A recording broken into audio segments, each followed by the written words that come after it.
everyone, welcome back to my YouTube channel. Let's encode the logic. I hope you all are doing good. In today's video, we are going to write a Python program to check whether a number is a positive number or a negative number or a zero. So what are the basic conditions that we know to make a number as a positive number and a number as a negative and a number as a zero? So the conditions are, if the number is positive, then the number is always greater than zero. And if the number is negative, then the number is always less than zero. And if the number is zero, then the number equal to zero. Okay. The positive numbers are 1, 2, 3, 4, 5, 6, and so on and so forth. And the negative numbers are -1, -2, -3, -4, and so on and so forth. And of course, 0 is 0 only. Now we need to write a code using these conditions. Let's figure out the logic in simple words. At first, we'll prompt the user to enter the number. Later, we will use an if-elif-else statement because we use an if-elif-else statement whenever we have more than 2 conditions. So here we have 3 conditions. If you observe, here we have 3 conditions. So that's why we will use an if-elif-else statement. And later we will print the output as per the number. Okay, let's write the code now. Let me give a comment. Program to check whether a number is positive or negative or zero. Right? Now we need to take the input from the user. I will consider a variable n and input of, it should be integer format.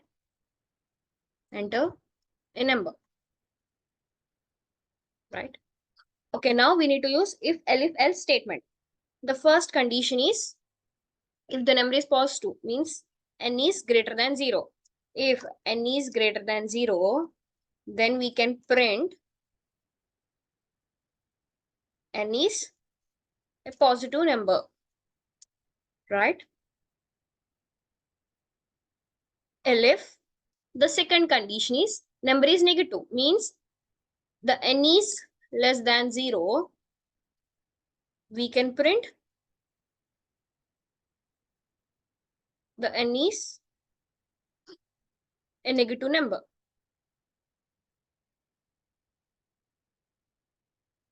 And the third condition is if n is 0, means we can use an else statement, right? We can simply print that n is 0. Okay, now let me run this program.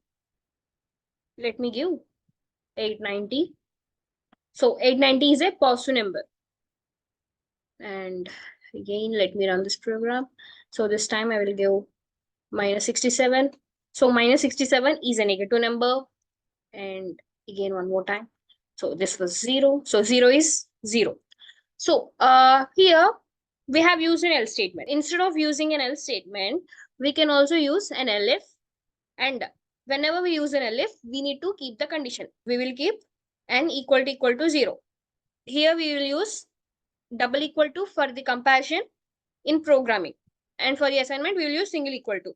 So in this way also we can write the program. Okay, let me run this again.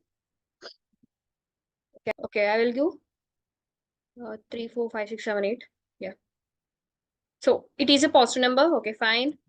And let me run this program again. This time let me give 0. So 0 is 0. In this case also, it was working good. So this is the program to check whether a number is positive or a negative or a zero. I hope you like this video and thank you for watching. Hey folks, if you enjoyed this coding tutorial and found it helpful, don't forget to give it a thumbs up. Share it with your fellow coding buddies, drop a comment with your thoughts or questions, and of course, hit that subscribe button and ring the notification bell so you never miss out on our latest content. Your support means a lot and it helps our community grow. Happy coding!